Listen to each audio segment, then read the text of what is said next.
दिल्ली के रूपनगर इलाके में जल बोर्ड द्वारा किए जा रहे काम के चलते घर पर मंडराया खतरा। इस काम की वजह से विशालकाय पेड़ घर की तरफ झुक रहा है। घर के लोग बाहर रहने को किसी भी वक्त मजबूर हो सकते हैं। सरकारी विभाग इस मामले में लापरवाही बरत रहा है, वही शिकायत के बाद भी अब तक कोई कार्रवाई नहीं की गई।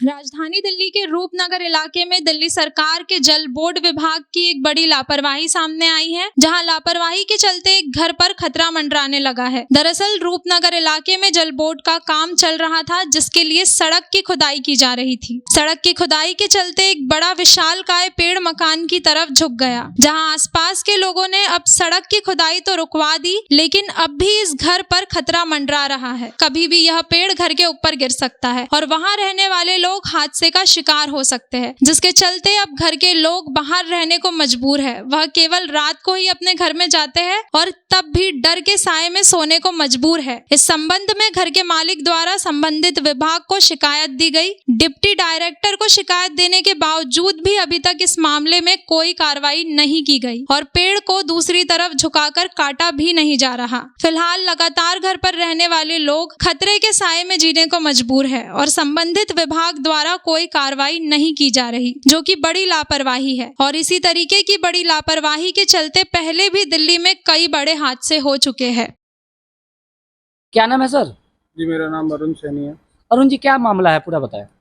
मामला ये है जी कि 6 तारीख से हमने कंप्लेंट कर रखी है, अपने ये फॉरेस्ट डिपार्टमेंट में भी करी थी और पुलिस में भी करी है। ये आप देख रहे हैं सामने पेड़ है जो कि 70% जो है मेरे घर पे झुक चुका है और ये कभी भी गिर सकता है। और वैसे भी आप देख रहे हैं कि आजकल आंधी तूफान इतना ज़ोरों से आ रहा है, तो ये कभी भी पेड़ गिर सकता है। मैं सारे प्रशासन को जो है अपने कंप्लेन कर चुका हूँ और कोई सुनवाई नहीं है किसी भी तरह की अभी तक। हॉर्टिकल्चर वाले भी आए थे, वो देख के गए हैं, लेकिन कोई कार्रवाई नहीं हुई है किसी भी तरह की। क्या लग रहा है, आपने 100 नंबर पे कॉल किया था, क्या प्रशासन मौके पे आई थी? जी अभी तक तो कोई नहीं आया है और 100 नंबर पे जो फ़ोन करा तो उन्होंने यही पूछा हमसे कि आप लोगों ने अभी क्या करा है, आपने क्या कंप्लेंट करी है, क्या कुछ करा है आप लोगों ने। तो उनकी तरफ से भी अभी कोई सहायता नहीं मिल पाई है।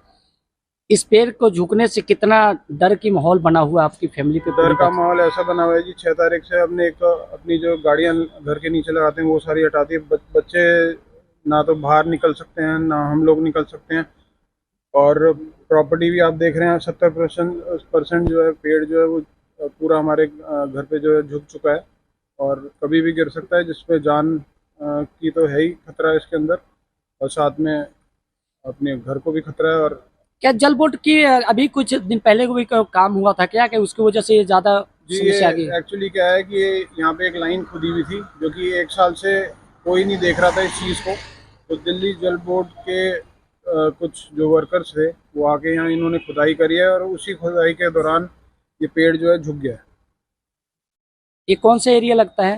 ये रूपनगर है जी, नॉर्थ दिल्ली में। अच्छा, थाना कौन सा लगता है आपका? थाना रूपनगर ही है। रूपनगर के स्टाफ से आपने बात की तो उन्होंने क्या कुछ बताया? कुछ उन्होंने कहा जी आप हम भी एमसीडी वालों को या उनको ही हम कवर करेंगे, तो आप भी उन्हीं को करिए। अभी किस किस अधिकारियों को आपने कंप्लेंट किया है? हमने ई फॉरेस्ट जो दिल्ली के जो है अपने ई फॉरेस्ट डिपार्टमेंट जो है मेन, उनको भी कंप्लेंट जा चुकी है। हॉर्टिकल्चर डिपार्टमेंट है, एमसीडी, उनको भी कंप्लेंट जा चुकी है। तो सब देख के ही जा रहे हैं, लेकिन कोई अभी किसी तरह की कार्रवाई कोई नहीं हुई है। क्या नाम है सर? मेरा नाम राजीव है। राजीव जी, क्या है पूरा मामला? भैया ये कुछ दिन पहले जल विभाग वालों ने यहाँ पे खुदाई की थी। खुदाई की वजह से मिट्टी सरक गई और पेड़ झुकने लगा। वो डर के हमारे पेड़ झुकता देख के वो काम अधूरा छोड़ के भाग गए। तो इन्होंने भैया ने यहाँ पे कंप्लेंट किया, एमसीडी में कंप्लेंट किया, हॉर्टिकल्चर में किया, पुलिस को किया, आरडब्ल्यूओ को बोला, किसी ने भी कोई सुनवाई नहीं की। जब प्रशासन ही नहीं सुनेगा तो आम आदमी कहाँ जाएगा? खतरा बराबर बना हुआ है, बच्चे बाहर नहीं निकल पा रहे, गाड़ी नहीं लगा पा रहे, हर टाइम दिल धक्का कर रहा है कि जरा सी हवा चले घर के ऊपर गया, घर तो जाएगा जाएगा, जान माल का नुकसान है, बच्चों को नुकसान है, घर पे सभी को नुकसान है। आते जाते किसी के ऊपर गिर सकता है, आते जाते गाड़ी जा रही है उस पर गिर सकता है। क्या लग रहा है, अधिकारी इस मामले को क्यों नहीं संज्ञान पे ले ले? क्या अधिकारी चाह रहे हैं कि मकान पे पेड़ गिर जाए उसके बाद संज्ञान लिया जाए? बिल्कुल बिल्कुल, वो यही चाह रहे हैं कि पहले कुछ हो जाए उसके बाद ही तमाशा देखेंगे। तो क्या लग रहा है, क्या इस मामले में नेता की बात करी जी, आपने कॉल किया, एमसीडी को कॉल किया, क्या उन्होंने कुछ इसमें लिया? नहीं, किसी ने कोई एक्शन नहीं लिया, सभी को कॉल कर लिया है, कुछ भी नहीं हुआ। अब आप लोग क्या चाहते हैं? हम चाहते हैं कि तुरंत से तुरंत इसको गिरने से रोका जाए और सुरक्षित तरीके से इसको हटाया जाए। जी, अगर इसको सुरक्षित तरीके से जल्दी डाल हटा भी दिया जाए तो घर तो बच सकता है, और फिर उसके बाद सुरक्षित तरीके से पेड़ भी हटाया जाए। और पर पहले तो डाल हटानी पड़ेंगी तुरंत, बड़ी बड़ी डाल हैं जो घर को काफ़ी नुकसान पहुंचा सकती हैं।